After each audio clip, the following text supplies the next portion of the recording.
اللہ اللہ اللہ اللہ اللہ اللہ. الحمد لله نحمده ونستعينه ونستغفره ونؤمن به ونتوكل عليه ونعوذ بالله من شرور أنفسنا ومن سيئات أعمالنا من يهده الله فلا مضل له ومن يضلل فلا هادي له ونشهد أن لا إله إلا الله وحده لا شريك له ونشهد أن سيدنا ومولانا محمدا عبده ورسوله بالهدى ودين الحق أرسله صلى الله تبارك وتعالى عليه وعلى آله وصحبه أجمعين وبارك وسلم أبدا. أما بعد فأعوذ بالله من الشيطان الرجيم. بسم الله الرحمن الرحيم. ألا إن أولياء الله لا خوف عليهم ولا هم يحزنون الذين آمنوا وكانوا يتقون. صدق الله مولانا العلي العظيم وبلغنا رسوله النبي الكريم ونحن على ذلك لمن الشاهدين والشاكرين والحمد لله رب العالمين.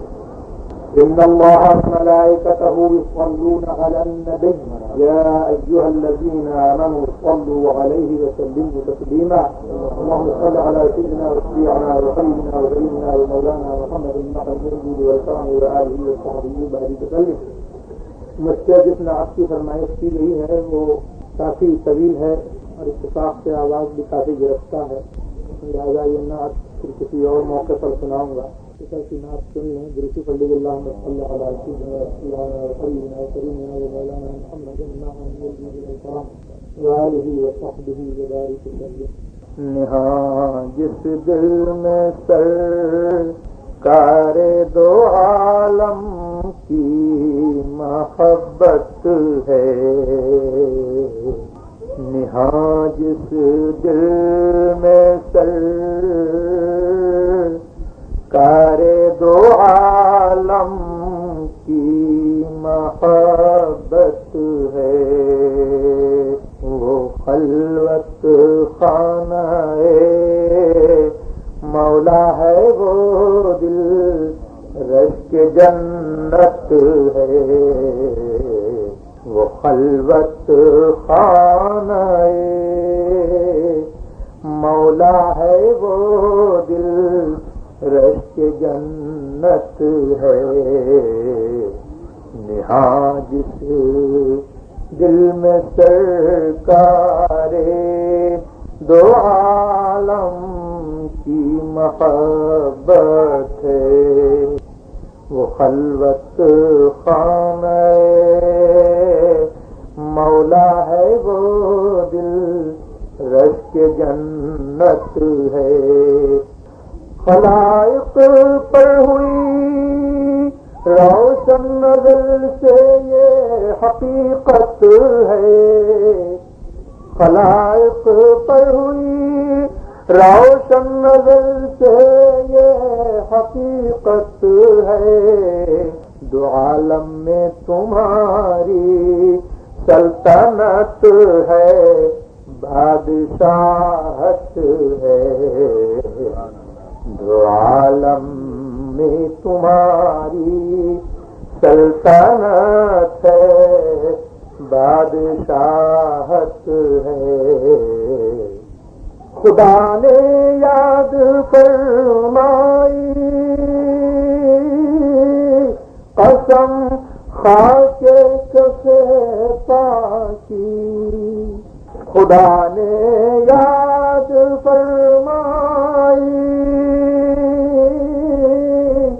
قسم خاک کف پاکی.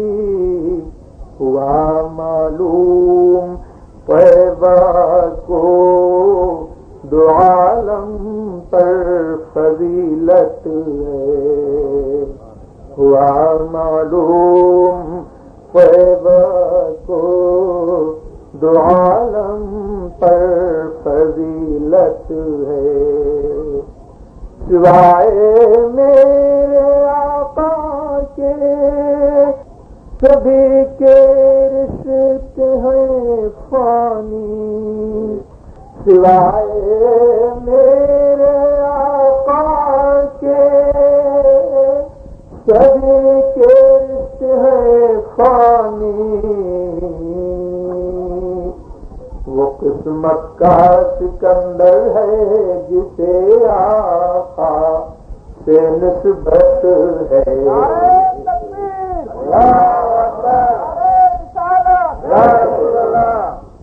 سوائے میرے آقا کے سبھی کے رشتے فانی، وہ قسمت کا سکندر ہے جسے آقا سے نسبت ہے. یہی کہتی ہے ہندو سے نگاہ مست ساقی کی، یہی کہتی ہے ہندو سے نگاہ مست ساقی کی. درے میں خانہ وائے میں کسوں کی عام دعوت ہے. درے میں خانہ وائے میں کسوں کی عام دعوت ہے. ہمیشہ دنا میں مرنے والے تیرا کیا کہنا، ہمیشہ دنا میں مرنے والے تیرا کیا کہنا. تجھے لا یحزنوں کی تیرے مولا سے بشارت ہے. تجھے لا یحزنوں کی تیرے مولا سے بشارت ہے. اٹھے شور مبارک بعد ان سے جا ملا اختر. اٹھے شور مبارک بعد ان سے جا ملا اختر. ہمیں جانا میں کس درجہ حسین انجام فرقت ہے. ہمیں جانا میں کس درجہ حسین انجام میں فرقت ہے. ارشاد باری ہے الا ان اولیاء اللہ لا خوف علیہم ولا هم یحزنون الذین آمنوا وکانوا یتقون. آگاہ ہو جاؤ، بے شک اللہ کے اولیاء کو نہ مستقبل کا آئندہ زمانے کا کوئی خوف ہے اور نہ ماضی کا ان کو کوئی غم.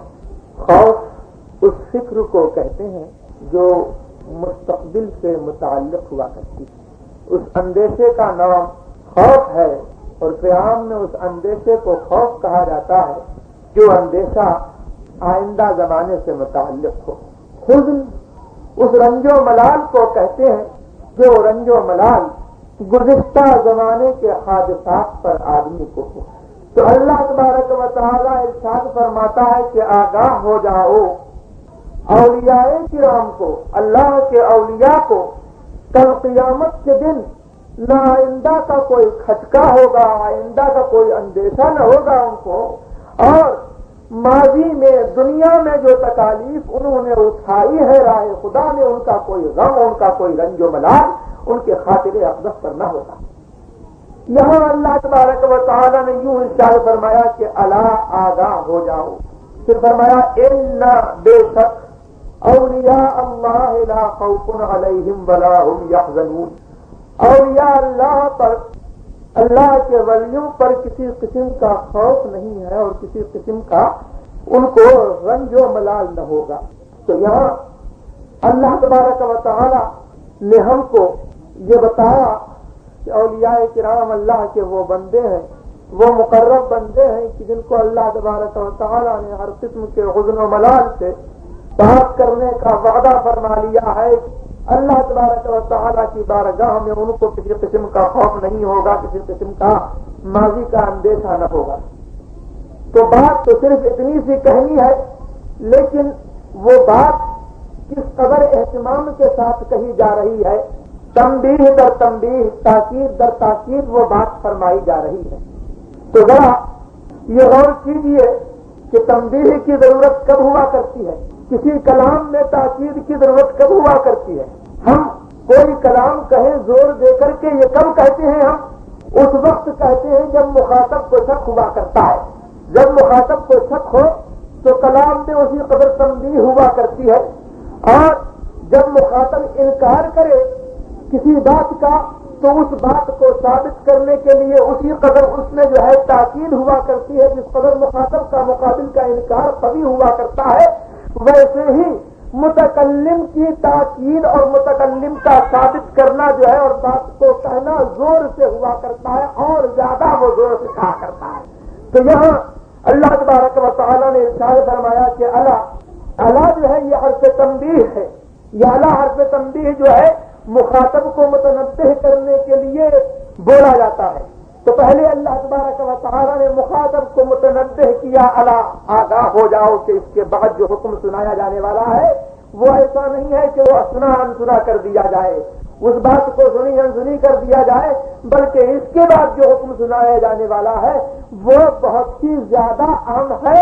اور اللہ تبارک و تعالیٰ کی مشیت کا تقاضا یہ ہے کہ صرف اللہ ہی پر بس نہیں، بلکہ یوں پھر تاکید کی جا رہی ہے کہ ان اولیاء اللہ، بے شک اللہ کے ولیوں کو کسی قسم کا خوف نہیں ہے۔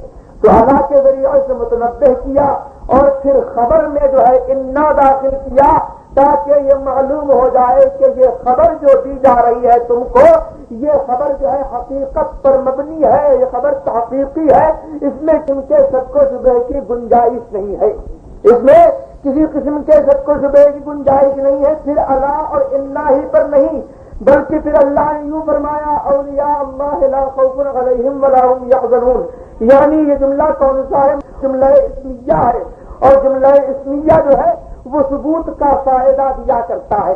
جملہ اسمیہ ثبوت کا فائدہ دیا کرتا ہے۔ مثلا ہم یوں کہے کہ زید حسن الوجہ ہے، زید اچھے چہرے والا ہے، تو اس کا مطلب یہ ہے کہ زید کے لیے خوبصورتی ثابت ہے، زید کے لیے جو ہے وہ خوبصورتی ثابت ہے، کسی زمانے کے ساتھ مقید نہیں ہے۔ ایسا نہیں ہے کہ وہ ماضی میں سے بدصورت تھا اور اب خوبصورت ہو گیا۔ جو خوبصورت ہوگا وہ پیدائش سے خوبصورت ہوگا، جو خوبصورت ہوگا وہ پیدائش ہی سے خوبصورت ہوگا۔ تو جملہ اسمیہ یہاں پر کس بات کا فائدہ دے رہا ہے؟ ثبوت کا فائدہ دے رہا ہے۔ جس طریقے سے کہ زید الحسن الوجہ میں زید کی خوبصورتی جو ہے وہ اس کی پیدائشی ہے، ویسے ہی اولیاء کرام جو اللہ تبارک و تعالیٰ کے مقرب بندے ہوا کرتے ہیں، ان کے لیے اس درجہ تقرب جو ہے اگر ہی سے لکھ دیا جاتا ہے، قرر کر دیا جاتا ہے کہ یہ ہمارے بندے جو ہے ان کے لیے یہ خوشخبری ہے، الا ان اولیاء اللہ لا خوف علیہم ولا هم یحزنون، کہ ان کو کسی قسم کا خوف نہیں ہے اور ان کو کسی قسم کا حزن و ملال نہیں ہے۔ دل جملہ کہنا چاہتا ہوں کہ جو اللہ کے مقرب بندے ہوا کرتے ہیں ان کے لیے ازل میں بے خوفی اور رنج و ملال کا نہ ہونا، اور کل قیامت کے دن کسی بات سے نہ ڈرنا۔ دنیا ڈرے گی کل قیامت کے دن، دنیا قیامت کے حادثات سے ڈر رہی ہوگی، لیکن اولیاء کرام نہیں ڈر رہے ہوں گے۔ تو یہ صفت جو ہے ازل سے ان کے لیے لکھ دی جاتی ہے، اسی لیے فرمایا کہ الا ان اولیاء اللہ لا خوف علیہم ولا هم یحزنون، آگاہ ہو جاؤ کہ بے شک اللہ کے ولیوں کو کسی قسم کا خوف نہیں ہے مستقبل کا، اور ماضی میں کسی قسم کا غم نہیں ہے۔ یعنی ایسا نہیں ہے کہ یہ صفت جو ہے انہوں نے جو ہے کمالی ہو، یہ صفت جو ہے انہوں نے جو ہے خود اپنے سے اختیار کر لی ہو، یہ صفت تو ان کی ہمیشہ سے ہے، ازل سے یہ صفت ان کے لیے ثابت کر دی گئی ہے۔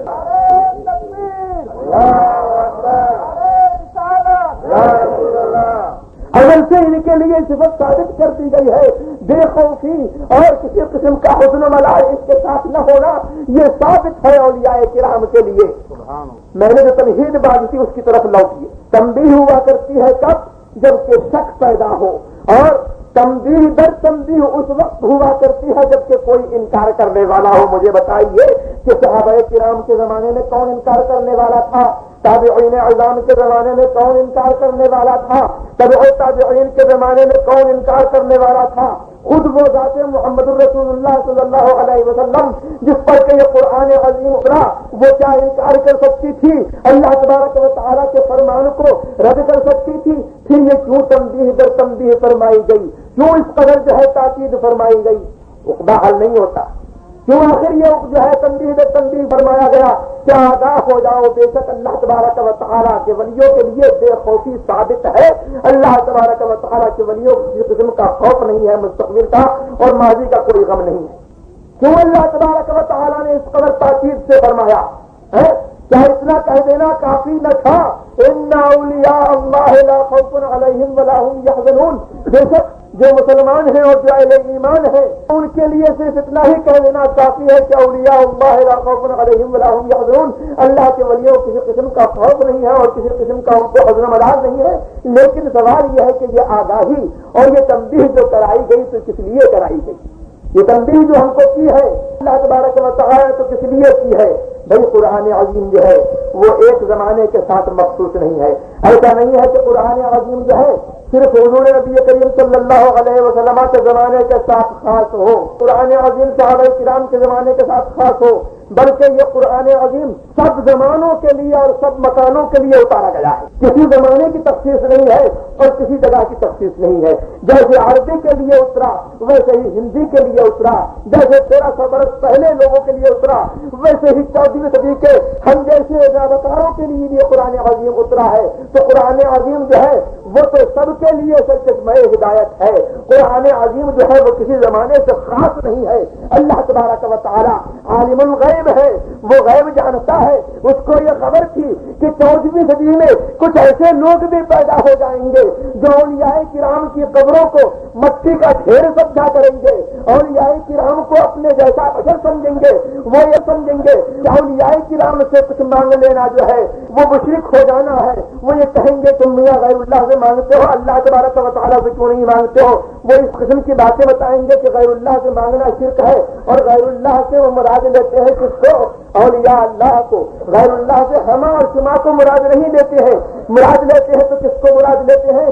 ان مقربان حق کو جو بارگاہ خدا میں غائب درجہ قریب ہے، ان کو غیر اللہ کہا کرتے ہیں معاذ اللہ رب العالمین. تو اللہ تبارک و تعالیٰ کو معلوم تھا کہ 14ویں صدی میں کچھ ایسے لوگ پیدا ہوں گے جو کہیں گے تم میاں تم ان بڑی سے کیا مانگ رہے ہو، یہ تو مٹی کا ڈھیر ہے معاذ اللہ رب العالمین. اور یوں کہیں گے اللہ کی شان کے آگے بڑا ہو یا چھوٹا چوڑے چمار سے بھی زیادہ ذلیل ہے. ایسے لوگ پیدا ہوں گے جن کے نزدیک نہ اولیاء کرام کی کوئی شان ہوگی، نہ حضور نبی کریم صلی اللہ علیہ وسلم کی کوئی عظمت ہوگی. تو اللہ تبارک و تعالیٰ کو یہ معلوم تھا، اس لیے اللہ نے فرمایا کہ آگاہ ہو جاؤ جو اولیاء کرام کی شان میں توہین کیا کرتے ہیں، جو اولیاء کرام کی ہمسری جتایا کرتے ہیں، جو اولیاء کرام کو مردہ سمجھا کرتے ہیں، ان کو مٹی کا ڈھیر سمجھا کرتے ہیں. تم سب آگاہ ہو جاؤ کہ بے شک اللہ تبارک و تعالیٰ کے ولیوں کو کسی قسم کا مستقبل میں خوف نہیں ہے اور نہ ان کو ماضی کا کوئی غم ہے. اور یہ بے خوفی کس کے لیے ثابت ہوا کرتی ہے؟ بے خوفی اس کے لیے ہوا کرتی ہے جو احساس کیا کرتا ہے، اور جو مردہ ہوا کرتا ہے اس کو احساس نہیں ہوا کرتا.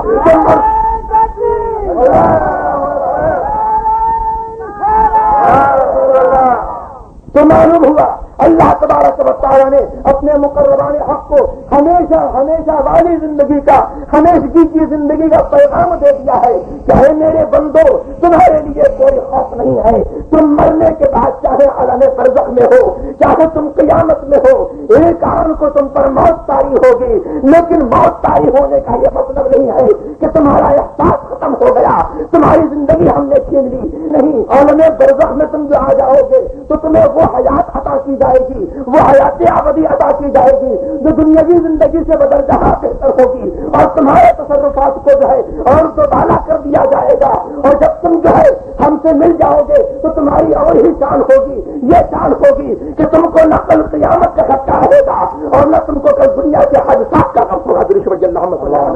سیدنا وشفیعنا وحبیبنا وکریمنا ومولانا محمد النعد الجود والکرام وآلہ وصحبہ وبارک وسلم. تو اللہ تبارک و تعالیٰ کو معلوم تھا کہ ایسے بھی لوگ پیدا ہو جائیں گے جو یہ کہیں گے کہ اولیاء کرام تو مر کے مٹی میں مل گئے معاذ اللہ رب العالمین ہے. فلاں ولی کی قبر کو انہوں نے یوں کہہ دیا کہ یہ تو مٹی کا ڈھیر ہے، تم اس سے کیا مانگتے ہو؟ معاذ اللہ رب العالمین۔ میں آپ کو بتاؤں، حضرت خواجہ معین الدین اجمیری رحمۃ اللہ تبارک و تعالی علیہ، آپ کی بارگاہ میں ایک فقیر حاضر ہے اور وہ یوں عرض کرتا ہے کہ اے بابا 5 روپے کا سوال ہے۔ ادھر سے ایک سر پھرا جو یہ سمجھا کرتا تھا کہ ولی کچھ نہیں دیا کرتا ہے، جو یہ سمجھا کرتا تھا کہ یہ تم مر کے مٹی میں مل گئے، معاذ اللہ رب العالمین، مٹی کا ڈھیر ہے، اس نے یوں ہی بک دیا کہ میاں تم ان سے کیا مانگتے ہو؟ یہ تو مٹی کا ڈھیر ہو چکے ہیں، یہ تم کو کیا دیں گے؟ لو میرے ہاتھ سے تم 5 روپے لو۔ اللہ اکبر، وہ 5 روپے لے لیتا ہے اور پھر کہتا ہے کہ اے خواجہ تیری جان دلالی ہے، تو نے دلایا تو کس ملک سے دلایا؟ اولیاء کرام کی تو شان وہ ہے کہ جو ان کی شان کا انکار کیا کرتا ہے، جو اولیاء کرام کو سمجھتا ہے کہ ان کو کسی قسم کا اختیار نہیں ہے، ان کی شان یہ ہے کہ اسی منکر سے دلوا دیا کرتے ہیں، یہ ان کا اختیار ہے۔ درود بھائی اللہم صلی علی سیدنا و شفیعنا و حبیبنا و کریمنا و مولانا محمد معدن الجود والکرم و آلہ و صحبہ وبارک وسلم۔ ادھر تو دنیا یہ سمجھی بیٹھی ہوئی ہے، اللہ اکبر، کہ یہ تو مر کے مٹی میں مل گئے، مٹی کا ڈھیر ہو گئے، لیکن اللہ تبارک و تعالیٰ نے یہ کہہ کر کے کہ الا ان اولیاء اللہ لا خوف علیہم ولا هم یحزنون، آگاہ ہو جاؤ کہ بے شک اللہ کے ولیوں کو کل قیامت کے دن کسی قسم کا خوف نہیں ہوگا اور کسی قسم کا حزن و ملال نہیں ہوگا۔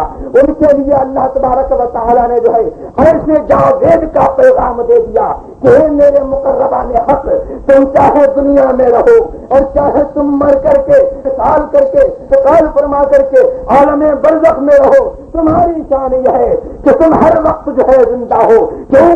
اس لیے کہ اس زندہ جاوید کے تم غلام ہو جس کا نام نامی محمد رسول اللہ صلی اللہ تعالی علیہ وسلم ہے۔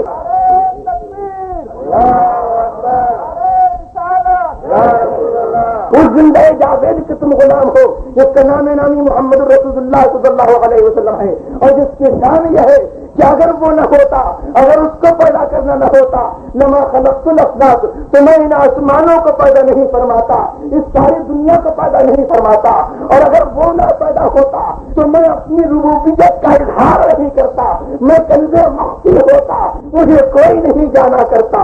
تو تم تو اس کے غلام ہو جس کو ہم نے یہ دان عطا فرمائی ہے، جس کے صدقے میں ہم نے تمام عالم کو جو ہے پیدا فرمایا ہے، تو جو اس کی غلامی پا لیا کرتا ہے، اللہ اکبر، اس کو ایسے جاوید کا پیغام ہے، اور جو ان کی غلامی سے منحرف ہے اور جو تمہاری عظمت کا منکر ہے، تو وہ اسی کا یہ عالم ہوگا کہ وہ خود مر کے مٹی میں مل جائے گا، اور تمہارے لیے تو حیات جاگرانے کا پیغام ہے۔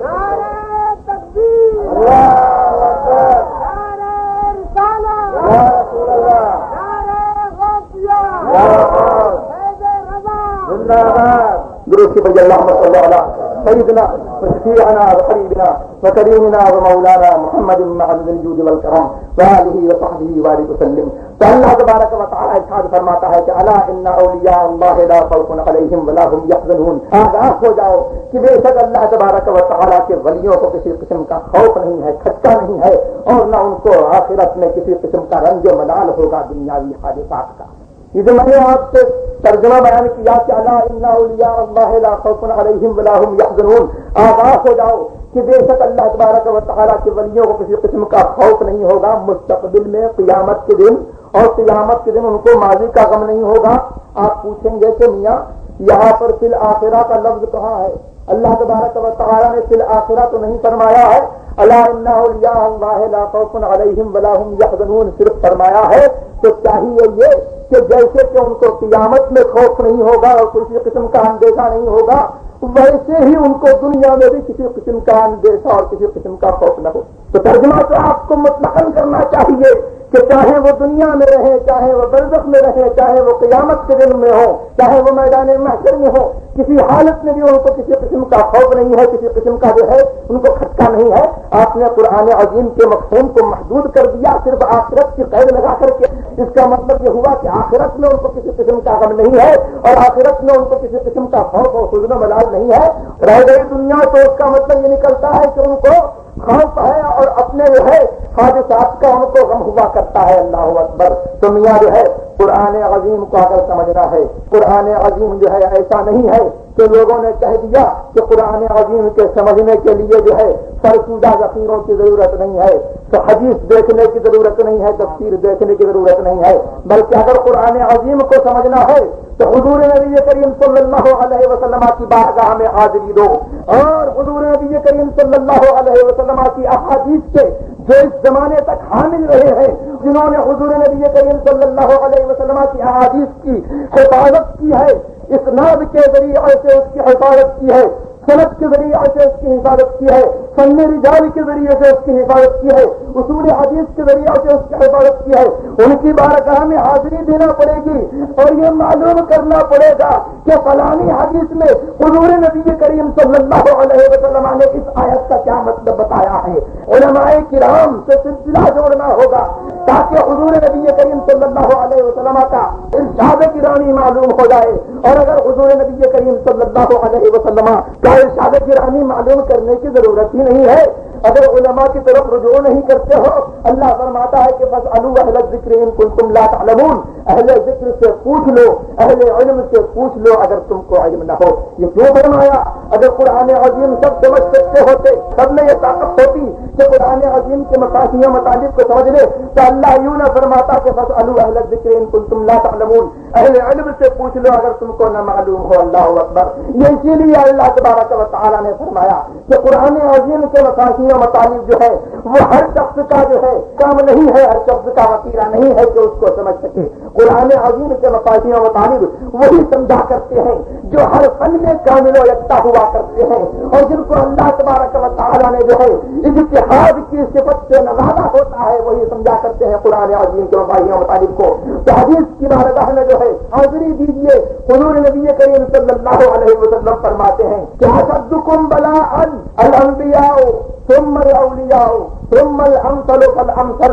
یہ دنیا، اس دنیا کا یہ حال ہے کہ تم میں سب سے زیادہ آزمائش جو ہے انبیاء کرام پر ہوا کرتی ہے، پھر اولیاء کرام ہے، اور پھر جو جس کے درجے بلند ہے وہ اسی قدر اس پر آزمائش ہوا کرتی ہے۔ تو یہ دنیا جو ہے دار آزمائش ہے، اور اسلام کی بنیاد جو ہے وہ قربانیوں پر ہے، آزمائش پر ہے۔ تو اسلام کا جو نام لے رہا ہے اس دنیا میں جو ہے وہ آزمائشوں کے لیے پیدا ہوا ہے، وہ مصیبتوں کے لیے پیدا ہوا ہے، وہ راحتوں کے لیے پیدا نہیں ہوا ہے۔ تو یہ پیغام جو اللہ نے سنایا ہے کہ لا خوف علیہم ولا هم يحزنون، ان کو مستقبل کا کوئی خوف نہیں ہوگا اور نہ ان کو جو ہے ماضی کا کوئی غم ہوگا۔ یہ کب ہوگا؟ جب محمد رسول اللہ صلی اللہ علیہ وسلم کے لواء الحمد کے نیچے ہاتھ کھڑے ہوں گے، محمد رسول اللہ صلی اللہ علیہ وسلم کے دامن کی ٹھنڈی ٹھنڈی ہوا کھڑی ہوگی، تو اس وقت جو ہے نہ کوئی مستقبل کا خوف ہوگا، نہ حساب کا خوف ہوگا، نہ کتاب کا خوف ہوگا، نہ غضب کا خوف ہوگا، نہ نار کا خوف ہوگا، نہ دوزخ کا خوف ہوگا، کسی قسم کا کوئی کھٹکا نہیں ہوگا، اور نہ کو یہ فکر ہوگی کہ کل ہم نے کیسی مصیبتیں جھیلی ہیں۔ اللہ اکبر۔ جس کے لیے مصیبتیں جھیلی ہیں آج وہ مل چکا ہے، جس کے لیے اپنی خواہشیں ہم نے قربان کی تھی وہ آج ہمارے لیے جو ہے بات فرما رہا ہے۔ ہمیں کسی قسم کی جو ہے کوئی ضرورت نہیں ہے جو اس وجہ سیدنا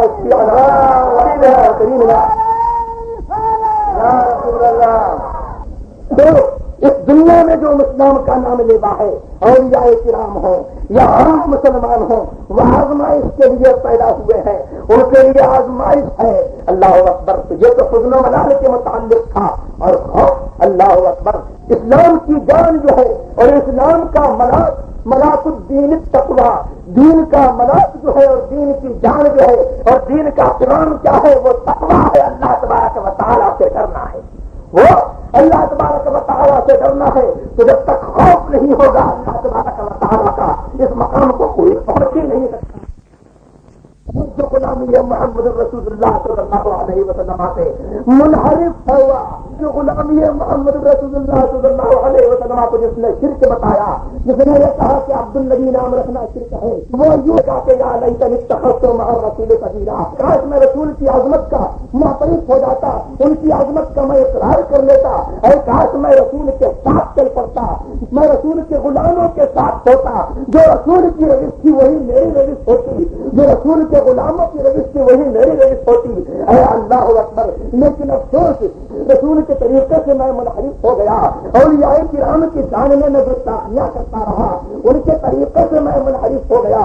اللہ اکبر. تو آج جیسا کہ میں کل منحرف تھا, آج بھی جو ہے میں اکیلا کھڑا ہوا ہوں معاذ اللہ رب العالمین, اور میرا کوئی حامی مددگار نہیں ہے. کیوں؟ اس لیے کہ جو حامی مددگار تھا ہم نے اسی سے انحراف کر دیا تھا. جو غلامان غلام محمد الرسول اللہ ہم کو محمد الرسول اللہ کی بارگاہ میں پہنچاتے, ہم جو ہے انہیں کی بارگاہ سے دور تھے. تو غلامان محمد الرسول اللہ تو زینہ ہے محمد الرسول اللہ کا, ہم تو انہیں سے گر گئے, انہیں سے ہم دور رہے. تو ہم محمد الرسول اللہ تک کیسے پہنچے؟ اور جب محمد الرسول اللہ تک نہیں پہنچ سکتے ہیں اللہ اکبر, تو پھر خدا تک کیسے پہنچ سکتے ہیں؟ کہ خدا خدا کہنے کا بھرم کھل جائے گا. اللہ اکبر. خدا خدا بھی کہے جائے اور غلامان محمد الرسول اللہ صلی اللہ علیہ وسلم کا نیاز مند بھی رہے تو خدا خدا کہنا کام آئے گا, ورنہ جو ہے ہرگز اللہ تبارک و تعالیٰ کی بارگاہ میں کوئی مقبولیت نہیں ہوگی. درود بر اللہ صلی اللہ علیہ سیدنا و شفیعنا و حبیبنا و کریمنا و مولانا محمد معدن الجود والکرم و آلہ و صحبہ وبارک وسلم. اولیاء ہم سے اتبندار چند اولیاء کو اپنا ہی جیسا گمان کر لیا. اللہ اکبر. آدمی اپنے ہی اخبار سے کرتا ہے نظر, نشے والوں نے بھلا شکر نکالا تیرا. اللہ اکبر. اپنے ہی احوال پر آدمی قیاس کیا کرتا ہے. جس طریقے سے تم کو جو ہے تمہارے تمہیں اب یہ دھکا لگا ہوا ہے کہ کہیں ہم مر کے مٹی میں جو ہے نہ مل جائیں, ہماری ہڈیاں گل سڑ کر کے برابر نہ ہو جائیں, یوں ہی تم نے مقربان حق کو سمجھ لیا ہے. مقربان حق تو ان کی وہ شان ہے. ذرا پروش کی پڑھیے تو میں آپ کو بتاؤں. اللہم صلی علی سیدنا وشفیعنا وحبیبنا وکریمنا ومولانا محمد معدن الجود والکرم وآلہ وصحبہ وبارک وسلم. مقربان حق کی یہ شان ہے کہ علماء امتی کا انبیاء بنی اسرائیل, میری امت کے علماء بنی اسرائیل کے انبیاء جیسے ہیں. اور فرماتے ہیں العلماء ورثۃ الانبیاء, علماء جو ہے وہ انبیاء کے وارث ہیں. انبیاء کے وارث کاہے میں ہیں؟ جو علم و حکمت کے قسمیں انبیاء کرام نے بہائے اسی علم و حکمت کے وارث ہیں. جو معجزات ان کے دستے کرم پر ظاہر ہوئے یہ ان کے دستے کرم پر کرامت بن کر کے ظاہر ہوا کرتے ہیں. چنانچہ اہل سنت کا اتفاق ہے کہ وہ چیز جو نبی کے ذریعے سے معجزہ بن کر کے ظاہر ہوا کرتی ہے وہی چیز ولی کے ہاتھ پر جو ہے کرامت بن کر کے ظاہر ہو سکتی ہے. اگر انبیاء کرام نے مردوں کو جلایا تھا تو میرے غوث اعظم کا واقعہ یاد کرو. غوث اعظم اللہ اکبر آپ کی بارگاہ میں ایک بڑھیا حاضر ہوتی ہے اور اپنے شہید لاڈلے بیٹے کو غوث اعظم کی خدمت میں سپرد کر دیتی ہے. اللہ اکبر. اس بات کی خواہش مند ہے کہ غوث اعظم کی خدمت میں رہے گا تو کچھ بن جائے گا. غوث اعظم کی خدمت میں دنیا آتی ہے. اللہ اکبر. چور آتے ہیں ابدار بن کر کے جایا کرتے ہیں, کیوں نہ میں اپنے بیٹے کو غوث اعظم کی خدمت میں سپرد کر دوں, یہ بھی کچھ بن جائے. اللہ اکبر. کچھ دنوں کے بعد حاضر ہوتی ہے, وہ یہ دیکھتی ہے کہ غوث اعظم تو مرغ مسلم تناول فرما رہے ہیں اور اس کا بیٹا جو ہے وہ سوکھی روٹی کھا رہا ہے. اس کے دل میں ملال پیدا ہوتا ہے, شکایت کر بیٹھتی ہے. اللہ اکبر. تو حضرت غوث اعظم فرماتے ہیں کہ جب اس مقام پر پہنچ جائے گا جس مقام پر میں ہوں تو تیرا بیٹا بھی مرغا کھائے گا.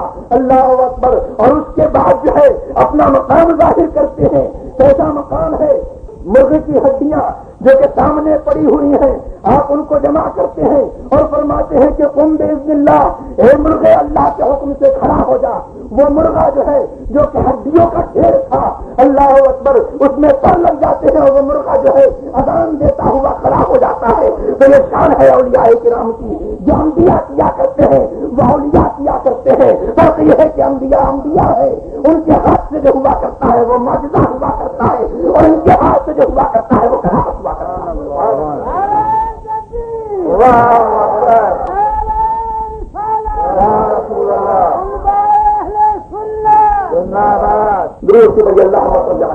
سیدنا وشفیعنا وحبیبنا وکریمنا ومولانا محمد معدن الجود والکرم وآلہ وصحبہ وبارک وسلم. ایک ایک بات میں انبیاء کرام کے علماء کرام وارث ہوا کرتے ہیں جن کو اللہ تبارک و تعالیٰ نے علم لدنی سے علم حقیقت سے نوازا ہے.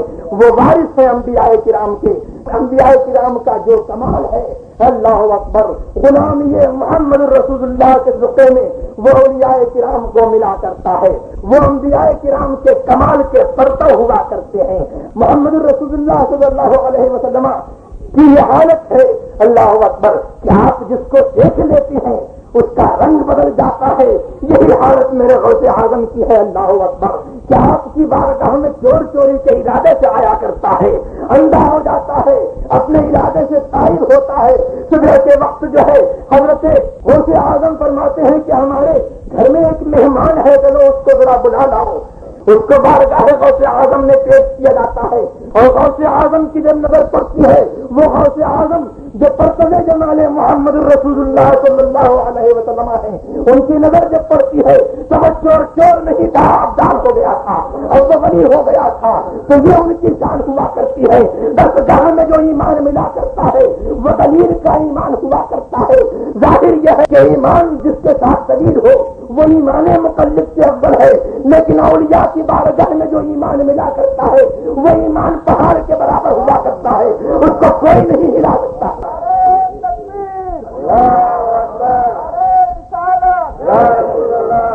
درود بھائی اللہم صل علی سیدنا و شفیعنا و حبیبنا و کریمنا و مولانا محمد معدد الجود والکرم و آلہ و صحبہ وبارک وسلم۔ آگے ارشاد ہوا کہ الذین آمنوا وکانوا یتقون، دنیا نے یہ سمجھا کہ بعد اللہ رب العالمین یہ تو مر کی مٹی میں مل گئے، ڈھیر ہو گئے، لیکن حدیث شریف سے پوچھئے، حضور نبی کریم صلی اللہ علیہ وسلم سے پوچھئے اولیاء کرام کی شان، اللہ اکبر۔ بتا اوقات آپ نے دیکھا ہوگا کہ آدمی جو ہے دھکے دے کر کے نکال دیا جاتا ہے، دروازوں پر جاتا ہے، لوگ جو ہے دروازے بند کر لیتے ہیں، دھکے دیتے ہیں، لیکن ضروری نہیں ہے کہ جس کی اس قدر تحقیر و تذلیل کی جا رہی ہے وہ فی الحقیقت حقیر ہو، فی الحقیقت ذلیل ہو۔ حدیث فرماتی ہے رب عبد مدفوع بالابواب لو اقسم علی اللہ لابرہ، بابا بندہ جس کو دھکے دے کر کے نکال دیا جاتا ہے، دروازوں پر سے دھکیلا جاتا ہے، لو اقسم علی اللہ لابرہ، اگر وہ اللہ تبارک و تعالیٰ کو قسم دے دے تو اللہ کے یہاں وہ اس قدر مقرر ہے کہ وہ اس قسم پوری فرمائے گا۔ اولیاء کرام کی تو شان یہ ہوا کرتی ہے، تم محمد الرسول اللہ سے اختیار کی نفی کرتے ہو، غلامان محمد الرسول اللہ کے اختیار کو دیکھو کہ اگر اللہ کو قسم دے دے تو اللہ ان کے اختیار کو پورا کرنا ہے۔ درود بھائی اللہم صل علی سیدنا و شفیعنا و حبیبنا و کریمنا و مولانا محمد معدد الجود والکرم و آلہ و صحبہ وبارک وسلم۔ یہ اولیاء کرام ہے کون؟ اولیاء جمع ہے کس کی؟ ولی۔ ولی یہ ماخوذ ہے ولا سے، ولی ماخوذ ہے ولا سے، اور ولا کے معنی نزدیکی کے آتے ہیں۔ ولا کے معنی کس کے آتے ہیں؟ نزدیکی کے آتے ہیں۔ تو ولی اسے کہیں گے جو کہ اللہ تبارک و تعالی کا تقرب ڈھونڈے، اللہ تبارک و تعالی کی طرف قربت اختیار کرے، اللہ سے قریب ہو۔ کاہے کے ذریعے سے؟ اللہ سے کاہے کے ذریعے سے قریب ہوگا؟ سو کے قریب ہوگا، نماز چھوڑ کے قریب ہوگا، سنیما دیکھ کے قریب ہوگا۔ جیسے کہ تم سوتے ہو، نماز چھوڑتے ہو، سنیما دیکھتے ہو، بدعمل ہو تو بدعملی سے قریب ہوگا معاذ اللہ رب العالمین۔ حدیث میں ہے کہ اقرب ما یکون العبد الی اللہ وہو ساجد، بندہ سب سے زیادہ قریب ہوتا ہے اللہ سے کب؟ جبکہ وہ سجدہ ریز ہو۔ جبکہ وہ سجدہ ریز ہو تو سب سے زیادہ قربت والی چیز آج تم نے چھوڑ دی، اللہ کی بارگاہ میں سجدہ ریزی چھوڑ دی، تو اللہ تبارک و تعالیٰ سے دور ہو گئے کہ نہیں ہو گئے؟ اولیاء کرام کیسے قریب ہوئے؟ سجدہ ریز ہو کر کے، اللہ کی بارگاہ میں اپنے آپ کو جھکا کر کے، اللہ کی بارگاہ میں کھڑے ہو کر کے، اللہ کی عبادت کر کے، اللہ کی ریاضت کر کے۔ تو ولی وہ ہے جو کہ اللہ تبارک و تعالیٰ کا تقرب اختیار کرے، اللہ تبارک و تعالیٰ سے قربت اختیار کرے، اللہ کے قریب ہو جائے عبادت کے ذریعے سے۔ عبادت کے ذریعے سے جو اللہ کا قریب ہو جائے گا، اللہ اکبر، تو وہ ولی ہے۔ تو ولی نے میاں جو ہے اس میں فاعل کا معنی بھی مضمر ہے، یعنی جو اللہ سے قریب ہوا، اور ولی اس میں مفعول کے معنی میں بھی مضمر ہے، یعنی وہ جو کہ قریب کیا گیا، جو کہ کیا ہے قریب کیا گیا، اور یہاں پر دونوں ہی معنی کا احتمال ہے، بلکہ ایک معنی دوسرے معنی کے لیے لازم ہے۔ جو اللہ سے قریب ہوگا ہرگز ایسا نہیں ہو سکتا کہ اللہ اس کو قریب نہ کرے، بلکہ حدیث میں یوں آیا ہے کہ جو میرے لیے ایک بالش بڑھا کرتا ہے میں اس کے لیے ایک گز بڑھا کرتا ہوں، اور جو میرے پاس چل کر کے آیا کرتا ہے میں اس کے پاس دوڑ کر کے آیا کرتا ہوں۔ اللہ اکبر۔ تو یہ شان ہو جایا کرتی ہے جو قربت حاصل کیا کرتے ہیں اللہ تبارک و تعالیٰ کی، کہ وہ اگر جو ہے ایک بالشت بڑھتے ہیں تو اللہ تبارک و تعالیٰ اپنے سے اور قریب کر لیتا ہے، اور اگر وہ جل کر کے جاتے ہیں اللہ کی بارگاہ میں اللہ تبارک و تعالیٰ ان کو اور قریب کرتا ہے اور قریب کرتا ہے، یہاں تک کہ حدیث کریمہ میں یہ شان آئی ہے غلامان محمد رسول اللہ کا اختیار دیکھو۔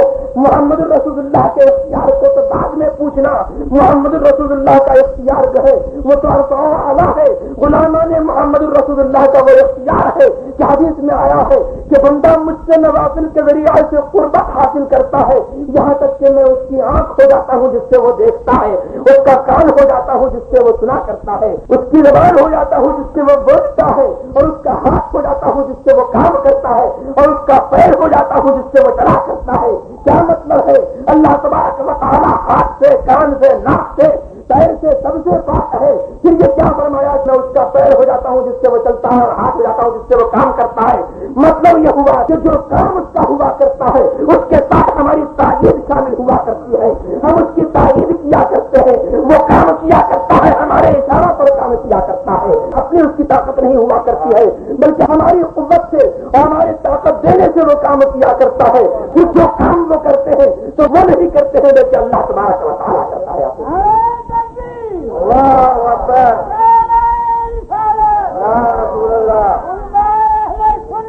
زندہ باد۔ تو ولی اس کو کہا کرتے ہیں جو اللہ تبارک و تعالیٰ کا قرب ڈھونڈے عبادتوں کے ذریعے سے، اور جو اللہ کی بارگاہ میں قریب ہو جائے۔ تو ایک تو ولی کا یہ معنی ہے، اور ولا کا ایک معنی اور آتا ہے کسی چیز کو اپنے ذمے میں لے لینا۔ تو ولی نے اپنے ذمے میں کیا چیز لی؟ ولی نے اللہ تبارک و تعالیٰ کی عبادت اور اس کی ریاضت اپنے ذمے کر لی۔ الولی ہوا متولی طاعت اللہ، ولی وہ ہے جو اللہ تبارک و تعالیٰ کی طاعت کا متولی ہو، نگہبان ہو، اپنے ذمے میں اللہ کی طاعت اور اللہ تبارک و تعالیٰ کی عبادت کر لے۔ تو جو اپنے ذمے میں اللہ تبارک و تعالیٰ کی عبادت کر لے، اللہ اکبر، تو اللہ تبارک و تعالیٰ اس کے لیے کیا کرتا ہے؟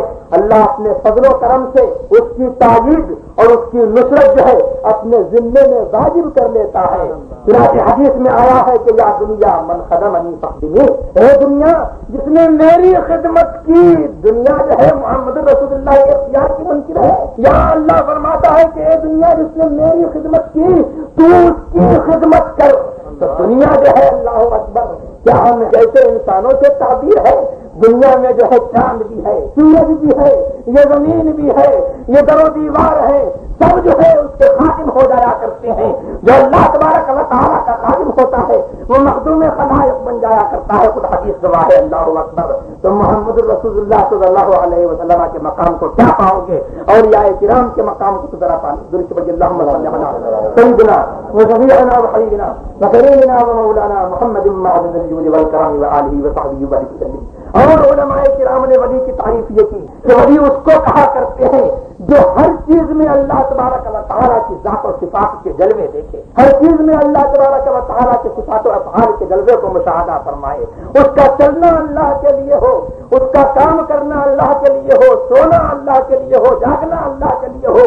اور ولی کی تعریف حدیث میں یوں آئی کہ ہم الذین اذا ذکر اللہ، یہ وہ لوگ ہیں جن کو دیکھا جائے تو اللہ تبارک و تعالیٰ یاد آ جائے۔ اللہ اکبر۔ رسول کی ہم تری کرتے ہو معاذ اللہ رب العالمین، رسول کی ہم تری تو درکنار، اللہ اکبر۔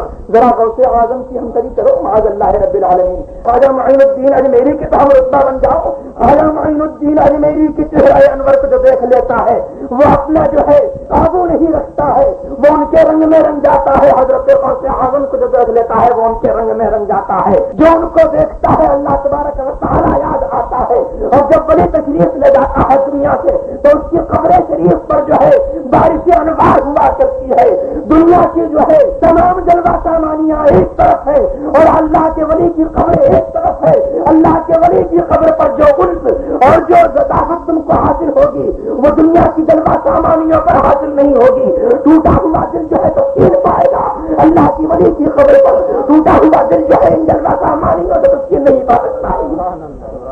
درود بن اللہ صلی علی سیدنا و شفیعنا و حبیبنا و کریمنا و مولانا محمد معدن الجود والکرم و آلہ و صحبہ بارک وسلم۔ تو ان تمام باتوں سے معلوم یہ ہوا کہ اولیاء کرام جو ہے اللہ تبارک و تعالیٰ نے ان کو ہم سے افضل بنایا ہے۔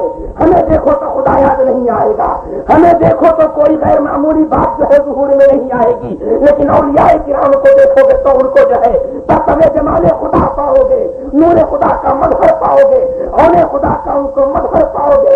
اللہ تبارک و تعالیٰ کی قدرتوں کے سینکڑوں جلوے ان کی ہر بات میں ملیں گے۔ تو یہ اولیاء کرام کی شان ہے، اللہ اکبر۔ اور پھر جو ہے دنیا یوں کہے کہ اولیاء کرام کچھ نہیں کر سکتے ہیں معاذ اللہ رب العالمین، اور یوں کہے کہ وہ ڈھیر ہو گئے مر کر کے مٹی میں مل گئے معاذ اللہ رب العالمین۔ یہ دنیا کی بدقسمتی ہے جو اولیاء کرام کے بارگاہ میں جو ہے بادل ہوا کرتا ہے اس کو فیض ملا کرتا ہے، اور ایسا فیض ملا کرتا ہے کہ انشاءاللہ جو ہے مرتے دم تک اس کا ایمان جو ہے سلامت رہے گا، اور مرتے دم تک جو ہے وہ فیض ولی سے جو ہے بہرہ مند رہے گا، اور جو ولی کے بارگاہ میں سرکاری کیا کرتا ہے اللہ اکبر اس کا ایمان جو ہے اسی وقت جو ہے رخصت ہو گیا جب ولی کی بارگاہ میں سرکاری۔ درود بن اللہ صلی علی سیدنا و شفیعنا و حبیبنا و کریمنا و مولانا محمد معدن الجود والکرم و آلہ و صحبہ بارک وسلم۔ کہ اولیاء کس کو کہتے ہیں، ولی کس کو کہتے ہیں، یہ تعریفات تو آپ نے سمجھی اللہ اکبر۔ اب ذرا قرآن عظیم سے پوچھیے کہ ولی کس کو کہتے ہیں۔ اے قرآن عظیم تو نے یہ تو بتایا کہ اللہ کے کچھ ایسے بندے بھی ہیں جن کو کل قیامت کے دن کسی قسم کا خوف نہیں ہوگا، کسی قسم کا کھٹکا نہیں ہوگا، ماضی کا رنج ملال نہیں ہوگا۔ آخر وہ بندے کون ہے؟ اللہ فرماتا ہے هم الذین آمنوا وکانوا یتقون، وہ اللہ کے بندے وہ ہیں جو اللہ پر اور محمد رسول اللہ پر ایمان لائے، وکانوا یتقون، اور جو اللہ تبارک و تعالیٰ سے ڈرا کرتے ہیں، جو اللہ تبارک و تعالیٰ کے منہیات سے باز رہتے ہیں اور اس کے احکام کی بجا آوری کیا کرتے ہیں، وہ اللہ تبارک و تعالیٰ کے بندے ہیں۔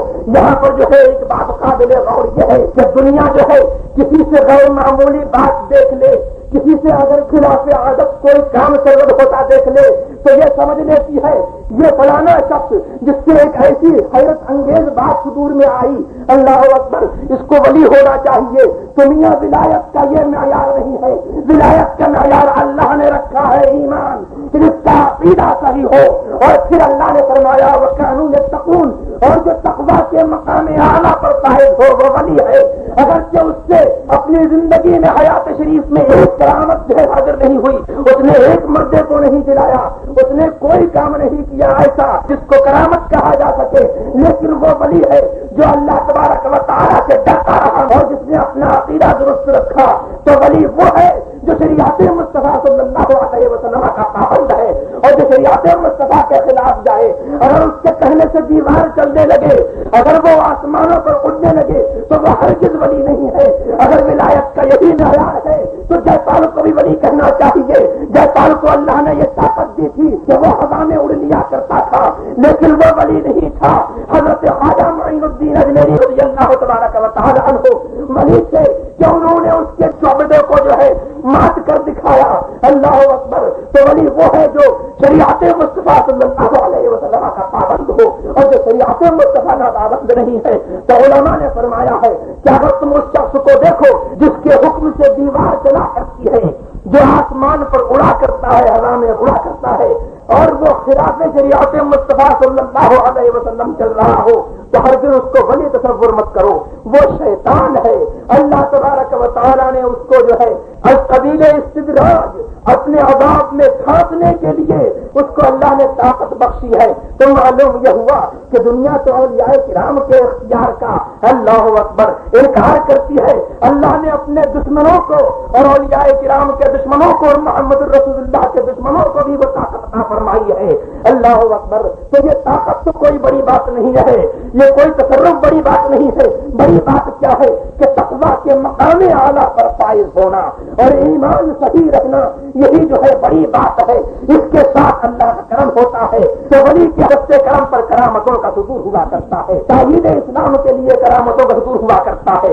اللہ اکبر۔ تو کرامت جب معتبر ہے جبکہ شریعت کا اتباع ہو، شریعت کا اتباع نہ ہو تو وہ کرامت نہیں ہے بلکہ استدراج ہے۔ اگر اس کے مقصود کے موافق ہو اور اگر اس کے مقصود کے مخالف ظاہر ہو تو وہ احانت ہے۔ اللہ نے اس کی توہین کی۔ درش بڑی اللہ تعالی سیدنا و شفیعنا و حبیبنا و کریمنا و مولانا محمد معدن الجود والکرام وآلہ وصحبہ وسلم۔ اللہ نے بتا دیا کہ هم الذین آمنوا وکانوا یتقون، اللہ کے ولی بندے، اللہ کے اولیاء وہ ہیں جو کہ اللہ تبارک و تعالیٰ پر اور محمد الرسول اللہ پر ایمان رکھتے ہیں، وکانوا یتقون، اور مقام تقوی پر فائز ہیں، اللہ تبارک و تعالیٰ سے ڈرا کرتے ہیں۔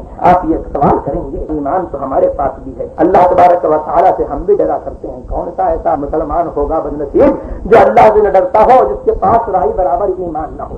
بتائیے کوئی ایسا بندہ ہے؟ کوئی ایسا بندہ نہیں ہے، لہذا ہمیں بھی ولی کہنا چاہیے، ہم بھی ہو گئے اللہ کے ولی۔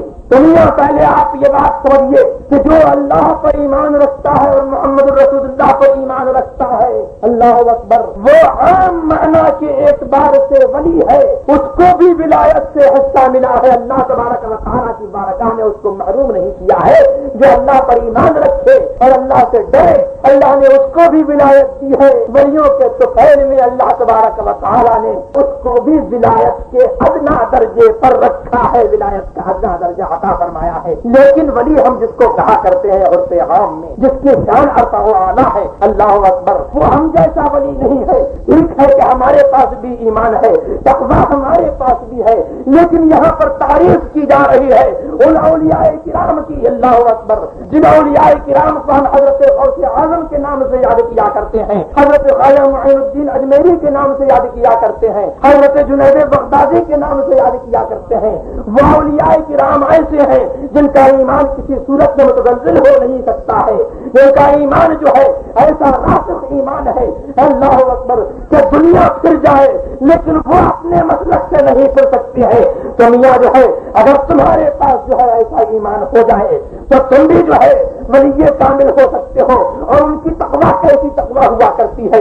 ہماری تقویٰ تو صرف یہ ہے کہ ہم کم از کم کفر سے بچے ہوئے ہیں، لیکن ان کی تقویٰ اس مقام کی تقویٰ ہوا کرتی ہے کہ خود ارشاد فرماتے ہیں کہ وَإِنْ خَطَرَتْ لِي فِي سِوَاكَ إِرَادَةٌ عَلَىٰ خَاطِرِي يَوْمًا حَكَمْتُ بِرِدَّتِي، اگر میرے دل میں اے باری تعالیٰ تیرے ماں سوا کا ارادہ بھی آ جائے تو میں یہ سمجھ لوں گا کہ میں بد نصیب ہو گیا، میں بدبخت ہو گیا۔ اللہ اکبر، ہمارا ایسا مقام نہیں ہے۔ اللہ کے ماں سوا کتنے خیالات جو ہے جگہ لیے رہتے ہیں اور خیالات سمایا کرتے ہیں، اللہ اکبر۔ تو یہ مقام اختصاص ہے، مقام تعریف ہے، اور مقام تعریف میں جو ہے اللہ اکبر وہ حکم خاص ہو جایا کرتا ہے۔ تو یہاں پر مطلق ایمان مراد نہیں ہے بلکہ ایمان کامل مراد ہے، اور مطلق تقویٰ مراد نہیں ہے بلکہ تقویٰ کاملہ مراد ہے۔